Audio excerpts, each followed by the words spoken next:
Dans ton livre, tu parles aussi de sexualité. Est-ce que tu as dû aussi réapprendre à avoir une sexualité différente? Ouais, tout à fait. Après, la vie intime, la vie est différente, c'est sûr. Maintenant, c'est ce que je dis, la vie est différente, mais elle est pas moins belle. Et la sexualité dans un couple valide, enfin dans un couple valide ou invalide, peu importe, c'est une part importante du bien-être du couple. Et pourquoi ça devrait être différente quand on est en fauteuil ou quand on a un handicap? Donc voilà, simplement les choses sont différentes.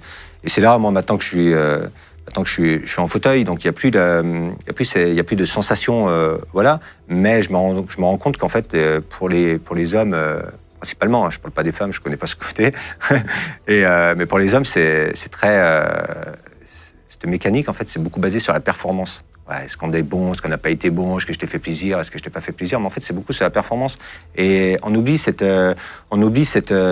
rapport, on pense à soi, on passe pas forcément à l'autre, à la personne. Et moi, comme j'ai pas de sensation, donc la mécanique, elle est toujours là, elle fonctionne toujours. Après, il y a des moments, c'est spontané, des moments, il y a des traitements qui existent qui font que, voilà, la mécanique, elle est toujours là.